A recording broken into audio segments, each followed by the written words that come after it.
Joe Burrow, if you look at his career, he's been in the league for how many years? 5 years now. His first year, he goes down, he tears his ACL.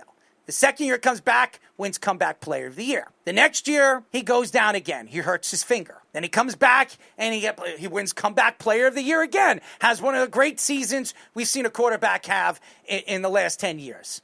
And now, this year, another year where he goes down with turf toe, and he could be out a significant amount of time, could be out even longer than what they are saying, even longer than Zac Taylor is saying. Zac Taylor is on the hot seat. Zac Taylor is in a position now that he needs to win. He needs to get this team in the playoffs to compete for a Super Bowl, because Zac Taylor has not been in a Super Bowl now for almost 3 years. 3 years with a team that had Ja'Marr Chase winning Offensive Rookie of the Year, and Joe Burrow just absolutely being a world beater against the Kansas City Chiefs. Remember that? In Kansas City. How many quarterbacks beat Patrick Mahomes in Kansas City? Joe Burrow's only one. I think Tom Brady was another. Yep.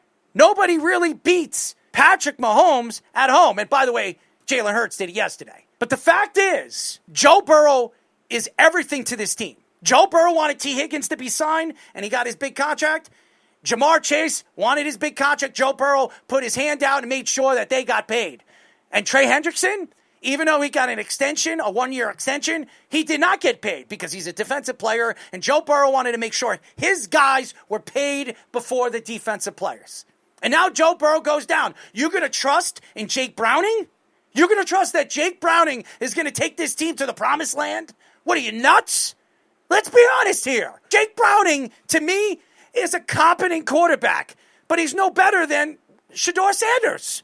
I'm just speaking of maybe a little bit better, okay? Maybe I'm not going to put Browning down because I think Shedeur stinks, but he might be a little bit better than Shedeur Sanders. He is not a competent backup quarterback. He's just not. He threw 3 interceptions in a game. He also has Ja'Marr Chase and T. Higgins. And remember, last week, those guys didn't show up in the game. Neither did Joe Burrow against a defense that absolutely dominated, and they still won the game last week against the lonely Browns. The fact is here, without Joe Burrow, is this team a playoff team? And the answer would be no, they're not. They're not. This defense is not good. And if you're going to trust that Browning is going to outlast and take this team all the way into December to be a playoff team when you have Pittsburgh in the same division, you have Baltimore. Browns suck, but you have Pittsburgh and Baltimore fighting, and a divisional game is not easy, as we all know. It wasn't easy for you guys to beat the Browns. You beat them by 1. That, to me, is a problem, and that's why I brought up Russell Wilson. Maybe Cousins. You're going to have to look for a competent quarterback. If you're Zac Taylor right now, I'm worried. I'm worried. I can't sit here and believe that if my team chokes and doesn't make the playoffs, that ownership is going to keep me there, that the GM is going to keep me there. This is another season where my team doesn't make the playoffs. That's a problem. Dable, we've said it. Dable's on a hot seat. Zac Taylor's on a hot seat. A lot of these well-known coaches are on the hot seat. Why? Because they haven't produced. And when your star quarterback, your best player, is out a significant amount of time, and every other year he can't stay healthy, that, ladies and gentlemen, tells me he's an injury-prone quarterback. And we've seen this before.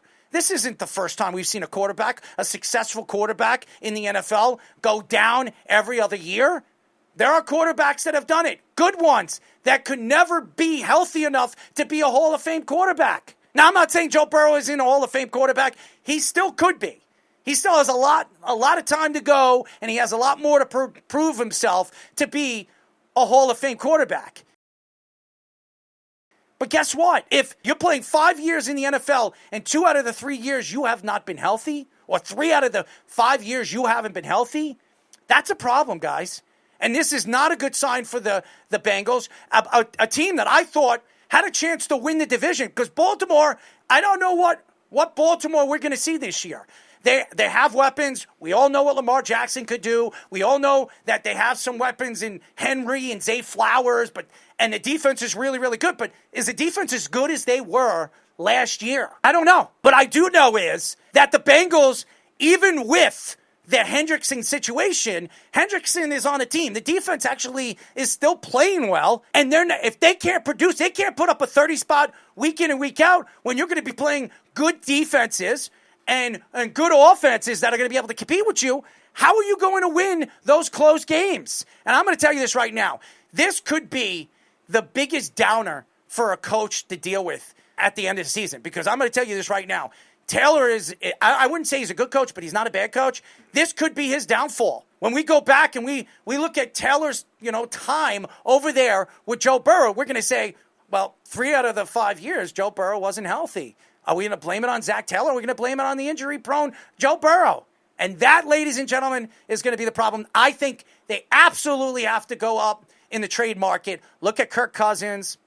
Look at Russell Wilson. Look at a veteran quarterback to bring in. You cannot trust that Jake Browning is going to take you to the promised land. You can probably go without a quarterback, a star quarterback, for at least till December. You don't have that. And now you have nobody that can get them the ball. And maybe Browning can get guys like Ja'Marr Chase and maybe Higgins the ball, but you're also going to throw interceptions. So he threw 2 touchdowns to 3 interceptions. That's not going to get it done. Joe Burrow has all the say in who's the coach, and him and Zach are like brothers. And we've heard a guy like Joe Burrow come out and say that Zach's done a good job. The only reason why we haven't been consistent is because of my injuries and the injury-prone player that I've become over the last couple of years. And he left. If you watched the Netflix quarterback, what is that? Documentary, whatever, the QB1, whatever, QB2, whatever the hell they called it. He came out and said, this isn't Zac Taylor's fault on why